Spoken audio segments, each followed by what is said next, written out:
ప్రతిరోజు స్కూల్కి ఇలా ఇలా వెళ్తా వెళ్తా వెళ్తా ఒక అందమైన భవనం ఉందంట ఊళ్ళో. ఆ భవనం వంకే చూస్తూ వెళ్ళాడంట. ఏంటంటాడు కోరిక, ఎప్పటికైనా నేను అలాంటి బిల్డింగ్ కట్టుకోవాలి అనుకున్నాడంట. కట్టుకోవాలనుకొని చదువు అయిన తర్వాత రాత్రింబవళ్ళు తిని తినక ఏ పని పడితే ఆ పని చేసి కోట్లు సంపాదించాడు. ఏం సంపాదించాడు? కోట్లు. అది కట్టి చెప్పండి, ఏం సంపాదించాడు? కోట్లు సంపాదించాడండి. సంపాదించి ప్రపంచంలో ఎక్కడ ఏ అద్భుతం అయితే ఉందో ఆ అద్భుతాన్ని తన బిల్డింగ్ లో, తన సౌధంలో నిర్మించుకున్నాడంట. బిల్డింగ్ పూర్తయింది. మీలాగా అందరినీ, ఆత్మీయులందరినీ పిలిచారు. చాలా చక్కగా, ఇంత చక్కగా వచ్చారు.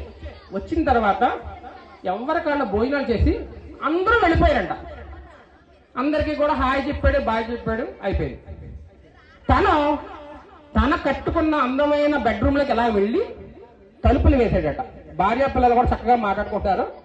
వెళ్ళిన తర్వాత పడుకుందామని మంచం మీదకి ఎక్కేటప్పటికి ఎవరో మాట వినపడ్డదంట. ఏమైనా పడిందంటే, ఇక్కడ నేను వెళ్ళొస్తా అని వినపడ్డదంట. ఏమైనా వినపడ్డది? ఇక్కడ నేను వెళ్ళొస్తా అందంట.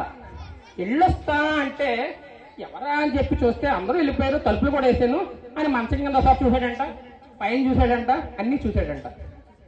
అన్నీ చూసిన తర్వాత ఎవరు కనపడకపోతే పడుకుందామని మళ్ళీ పడుకోపోయాడు. ఇక నేను వెళ్ళొస్తా అని మళ్ళీ వినపడ్డదంట. ఎవరా అనే పరీక్షగా చూస్తే ఎదురుగుండా తన ఆత్మ కనపడిందంట. భయపడకండి, ఆత్మ కనపడి ఏమందంటే, మరి ఇక నేను వెళ్ళొస్తా అందంట. అదేంటది? ఇన్నాళ్ళు రాత్రి బవళ్ళు తిని తినక ఏ పని పడితే ఆ పని చేసి కోట్లు సంపాదించి ఎక్కడా లేని అద్భుతాలన్నీ ఇక్కడ సృష్టించుకొని ఇంత అందంగా ఫంక్షన్ చేసిన తర్వాత నువ్వు వెళ్ళిపోతానంటే అసలు ఇది నీకు న్యాయమా అని అడిగిందంట. అడిగితే ఆ ఆత్మ అందంట, ఈ బిల్డింగ్ లో నువ్వు సకల సౌకర్యాలు కల్పించుకున్నావు. నేను నివసించే నీ శరీరం బీపీ, షుగరు, అరగదు, గ్యాసు, ఇన్ని రకాల దరిద్రాలతో శిథిలావస్థలో ఉన్నాయి. ఇలాంటి పాడుపడిపోయిన నీ శరీరంలో నేను ఇక ఉండలేను, వెళ్ళొస్తా అని చెప్పి వెళ్ళిపోయిందంట. మీకేమైనా అర్థమైంది కథలో నీతి ఏంటో?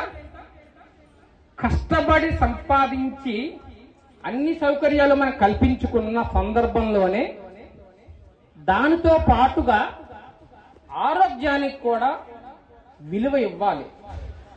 అది మనతో రాదు, ఇది మనతో ఉండేది. కాబట్టి సరైన టైంకి తినడం. ఎంతమంది టైం గురించి టిఫిన్ చేశారని చేద్దండి? చక్కగా టిఫిన్ పెట్టారు సార్. భోజనాలు కూడా చక్కగా ఉన్నాయి. వాటర్ కంటెంట్ కూడా ఖచ్చితంగా తీసుకోవాలి. ప్రతి 20 కేజీల బరువు ఉన్న వ్యక్తి 1 లీటర్ వాటర్ తీసుకోవాలి. అంటే నేను 80 కేజీలు ఉన్నాను అనుకోండి, 4 లీటర్ వాటర్ డేలో తీసుకోవాలి. అలాగా ఆరోగ్య